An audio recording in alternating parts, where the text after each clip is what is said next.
Hey there, everybody, and welcome back to this series, Whole Person Counseling, 26 Tools for 2026. I'm your host, Dr. Dawn-Elise Snipes. Today, we're talking about meaning and purpose to enhance client decision-making. When people don't have a clear direction, every decision feels like a crisis.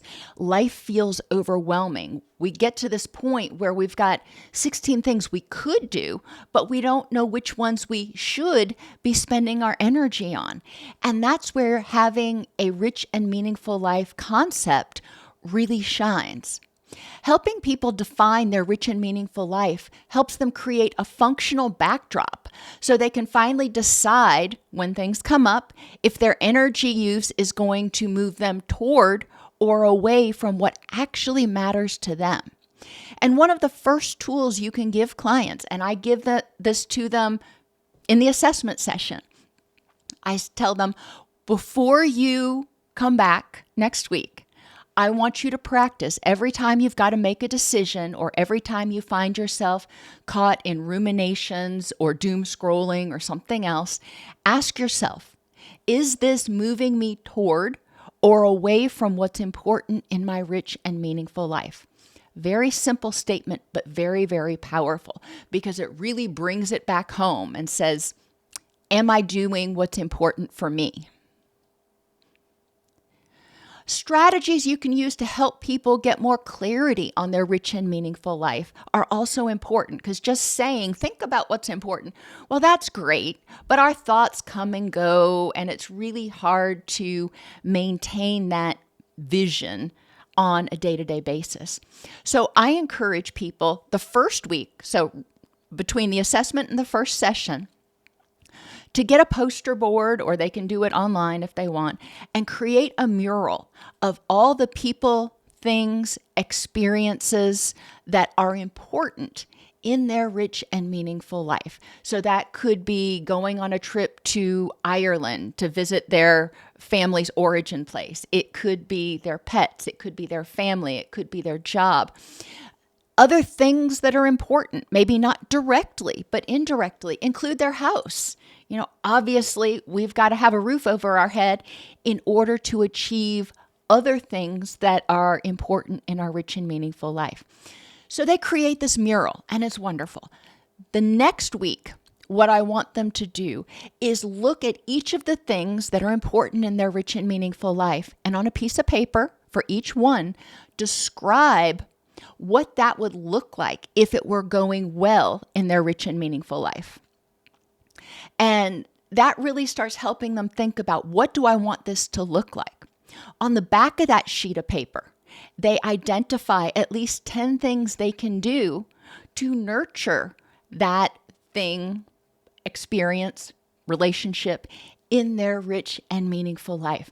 So we're helping them identify when they've got time or energy on their hands, or they're going, I don't know what to do in order to nurture this, enhance it. They can look on that paper and they say, okay, I've got something I can do.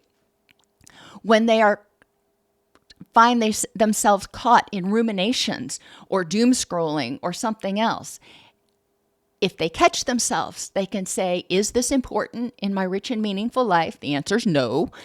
So then the next question becomes, how could I use my energy that would be important and help me nurture the things that are important in my rich and meaningful life?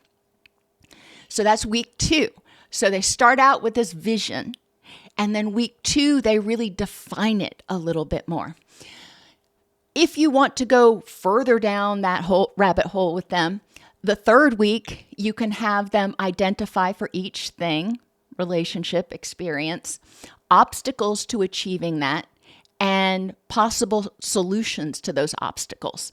That may be too far down in the weeds, depends on who you're working with, what you're really addressing.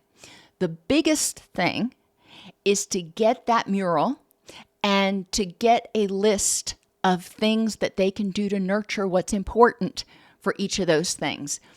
So from then on, every morning, they're encouraged to look at that mural, review and decide how to use their energy that day to nurture, move toward, or fix what's important in their rich and meaningful life.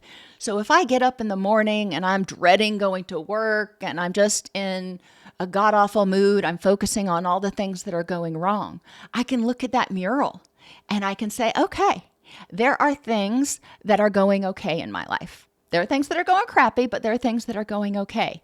And in order to nurture the things that are important, like my relationship with my husband or the animals that I rescue, I got to go to work.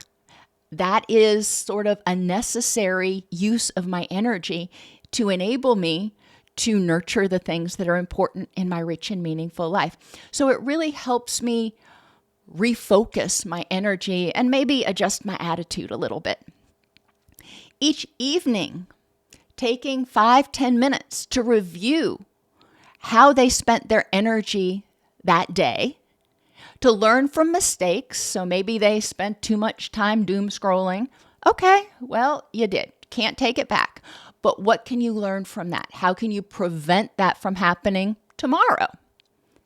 And rewarding accomplishments. That's where people generally forget or fall down, because we are very good at criticizing ourselves, but a lot of times we're not very good at noticing the things we did right.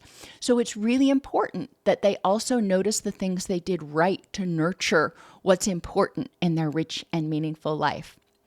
All of this gives them a backdrop that they can use every time they have to make a decision. Can I work late today? Well, let me think about it, because I only have so much energy. What is this going to affect? Well, I'm supposed to go to my kid's soccer game this afternoon. So no, I can't work late, because that is going to detract from or possibly injure a relationship that's important in my rich and meaningful life. Can I help you move this weekend? Well, okay, exercise is good, and I don't have anything else planned, and it would nurture that relationship. So sure, I can help you do that, because that will help me nurture my relationship with you, whoever the person is that's moving. It'll give me some exercise. Both of those are important in my rich and meaningful life. Knowing and doing are two different things, though. We can know how we should be spending our energy, but doing it can be overwhelming. And that's where downregulation becomes important. We need to be able to help people downregulate so they can think clearly and figure out, okay, this is what I want to do. How do I do it? And that's coming up in the next video.